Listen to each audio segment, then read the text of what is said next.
We just got some brand new information about the future of Schedule 1, and here's everything you need to know. So last night, Tyler the developer did a live stream on Twitch, of course, and he also did a Q&A right afterwards. So I watched the whole live stream and I even listened into the Q&A so that I could get you guys all the information that you need to know. We're gonna start off with the most important thing, which is about the Cartel update scheduled to come out next month in July. So something that Tyler clarified is that he wants the Cartel to be flexible. Basically, he said that they're not necessarily gonna be the bad guys. He said that we'll have the choice to either work with them, so kind of partner up with them and make money, or we can butt heads with them and kind of form a rivalry. The way that this would work is that basically the Cartel is going to be operating just the same way that we do. They're going to be forming their own relationship with customers, they're going to be making their own deals, doing the same thing that we do in Hyland Point. So we'll have the option to either make deals with them and partner up with them, but also we could interrupt their sales, interrupt their deals, but that means they're going to be doing the same to us. So that was actually a pretty cool clarification, and we didn't know this going into it. We weren't sure how it was going to work. Personally, I thought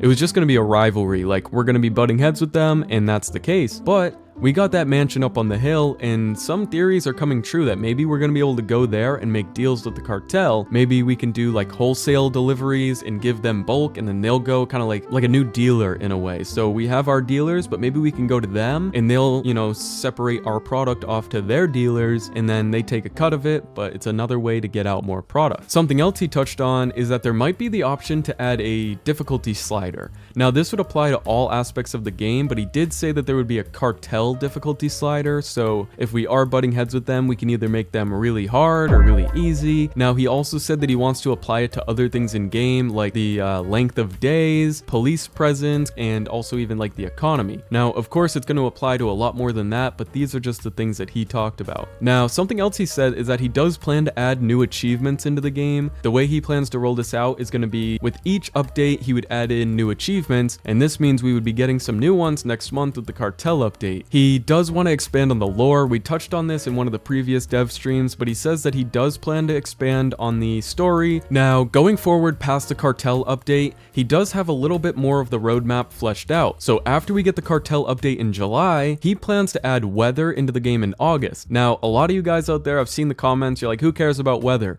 But this is something that Tyler is very excited about, and I think we should just appreciate that. Personally, I am kind of excited too. I think it's going to bring the game alive. So things that he said that we could see is going to be rain, storms, fog. Also, the weather could influence the NPC schedules, meaning that we'll see people walking faster in the rain or holding an umbrella. But now after that weather update in August, there's going to be another community vote. Now he said this is going to be between the two other options, being the police update and the shrooms, and there is going to be a new third option, which he hasn't chosen yet. So we're not sure what that third option is going to be. Now, along with the weather, he does plan to add winter into the game and snow, so this rules out the idea of the game taking place in a strictly hot temperature, kind of like a Southern California location. So a question that I saw in the live stream that he didn't answer is the town of Hyland Point influenced by a specific town in real life?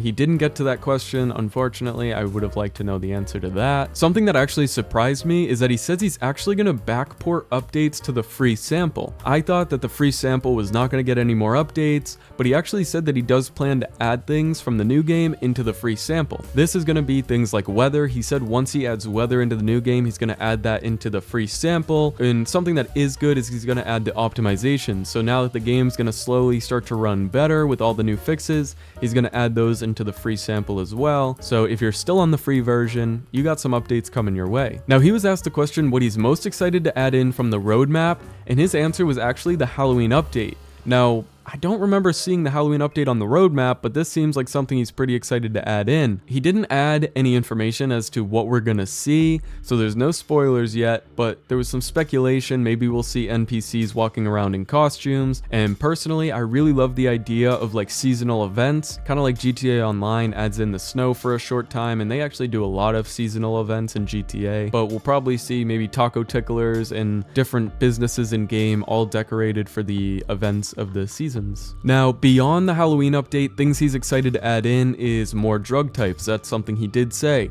He's excited to add in the shrooms and just add in more drugs. He thinks that's going to really make the game more fun. Now, going into some of the map changes we're going to see, there is a bunch here that I have noted. I'm not really going to go in any certain direction or order here. I'm just going to list them off from the way that they were shared. So he says that the post office one day might be able to export drugs. Now, someone brought this up and he thought it was a cool idea because we own the post office, and he thought it would be cool if we could kind of ship drugs out. Now, something that he had in mind is that we saw on the map expansion that we're going to be able to go over to the island. We have the highway that goes and it just ends. Now there's that island off the coast, and that's going to be its own area eventually. That's going to be one of the later game additions. He plans to add an airstrip to the island where we can send drugs off of a plane, and it would be like an international export area. So that's going to be actually really cool. Now, the other map expansions we're going to see, we knew about this swamp area that's coming down off the southeastern part of the map, kind of near the warehouse that we get. There's also going to be a northern expansion, which is going to be a more affluent, rich area. He actually shared that it's going to be much bigger than I was originally thinking, so it's going to take up this whole northern part of the map. But he also shared a new spot that we didn't know about before. This juts off the south near this little like where the crates are at in the pizza place down the south there, southwest. I think he said it was going to be like a new forest area. That's what I heard. It said that it's going to add like a new forest area. I'm not sure why. Maybe it'll be like a little campground area. We'll have to wait and see, but we didn't know about that part of the map being expanded. Now we do. That'll be very neat. I actually got my question answered. I asked which map expansion are we going to see first, and they actually said that they plan on adding that swamp expansion first. Now he says it's a swamp. He said it's going to be like a shantytown area, so we're not too sure how it's going to look. Personally, I'm not really expecting a swamp. I mean, hey, I'm dressed for the right occasion, but they did say shantytown, and that kind of makes more sense, like a ghetto. We'll see how much of a swamp it turns into. They asked him if businesses will ever be used for more than just money laundering, and he did say yes, we'll be able to do more interactions at our business. The idea that he's shared twice now is that, say for example at Taco Ticklers, you'd be able to go in the back and make food for a little bit of extra money. So that kind of seems like what it'll be, is like you can go to your business and actually work as an employee to kind of make a little bit of extra cash. He also said that the Cartel could attack your businesses and then you'd have to defend them. So we did hear about Cartel attacking our properties. It seems like this is going to include our businesses as well, and you'll have to defend them from the Cartel. Something very exciting is that he actually teased the idea of being able to repair the RV or even just buy a new one. He said it would be cool. I think so at some point. Why not? So the problem that he stated with the RV is that he has to figure out how to make it work moving around the map. A lot of our businesses are standstill. You put something down and it's there. So he would have to figure out a way to get all of our businesses on a movable object and still make all the equipment work inside of it. But he would like to see that added in. He also said that he plans to add in a super yacht that you can move around the waters. That's a crazy idea. I'm sure that would come later on in the game, but it's something that he said, and it's something that we can probably expect to be true. Whether it's a year from now, 2 years from now, we're gonna have to wait and see. He does plan to add more car customization. This is something that we touched on before, but he re-brought it up again. This would be engine upgrades, wheels, spoiler. Something that he did say is that we could add a logo on the car. Now, in the beginning of the game, you would be able to create your own logo for your little cartel. Now, you could use this logo to put on your packaging, put it on your car, on your properties. Now, he did say it's kind of like a fun thing. Like, obviously, it's not very low key, but it would be cool. Personally, I think on the packaging, kind of slap your logo on there. That would be sick. Moving on to some more general changes. Someone asked him if he wanted to add in graffiti, and he actually said that he planned to add the graffiti in before release. Now, what this would be is that you could get a spray can, go around the map and tag. Now, if you just saw my video, I think yesterday, I posted about 10 mods that are super fun to mess around with. People have actually added in graffiti as a mod. So this is actually already basically added into the game, but he would make it official on his own. Something that he said was that we would be able to get a new can of spray paint every time you leveled up. So it wouldn't be something that you could just buy bunches of. Maybe it will be, but his idea is like you get a spray can every time you level up, and you can go and use that and put your mark somewhere. Now, the community manager that hosted the Q&A kind of brought up the idea of like, okay, maybe it could affect your control of certain areas. So if the Cartel is butting heads with us, we could go and spray paint our logo somewhere and kind of gain like a little bit of reputation in that area. That kind of makes sense, and I think that's a really cool idea. He does plan to add this graffiti in before the Cartel or bundle it in with that update, so we can expect to have our own spray Spraypaint in the next month, so be ready for that. He does say that he plans to add in skate tricks. He said if he has unlimited time, he would make Skate 3 in the game. So he really likes the idea of being able to do tricks on your skateboard. Funny enough, check out my video from yesterday and we actually can already do tricks. Now, it's not very great, but you can go around, you can do pop shove-its, you can do kick flips. It's pretty funny what you can do. I hit a sick clip, so from the motel to the arcade,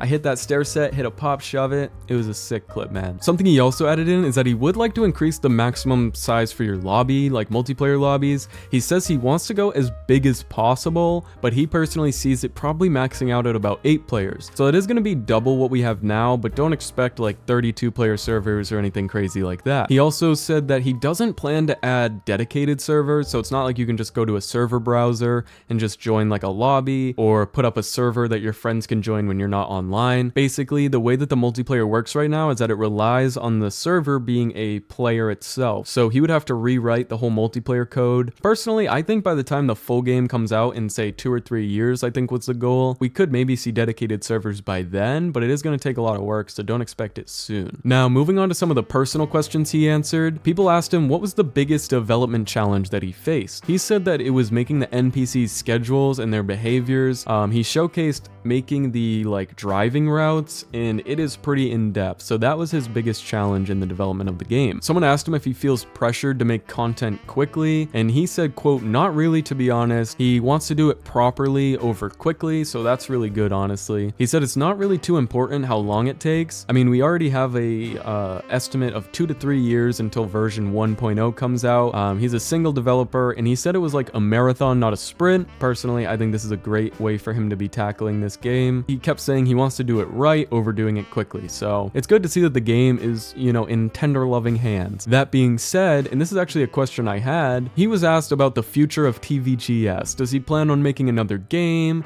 So what's next for his video game studio? He says that he does want to do more games, but he wants to get Schedule 1 done first. Now that's totally understandable. He says that the next game is definitely going to be made with a team, but he also said it's not going to be massive, and he doesn't want the team to be more than say 5 up to 10 people at most. He thinks that this is going to be the perfect sweet spot for it to be a tight-knit group, but it's not going to be over bloated, and it'll definitely help with development. I mean, think about it. That's 5 times more developers than he has now, or 10 times more. And that's a lot, but it also keeps the team tight-knit. They can all be working together and be on the same page. It's not going to be a direct sequel, so don't expect Schedule 2. He says he wants to try something different, but he might come back to this series in the future. So maybe after he makes another game and you know, experiments with something else, maybe there will be a sequel. But next he's probably going to do something different. But someone asked if we would ever go back to the desert.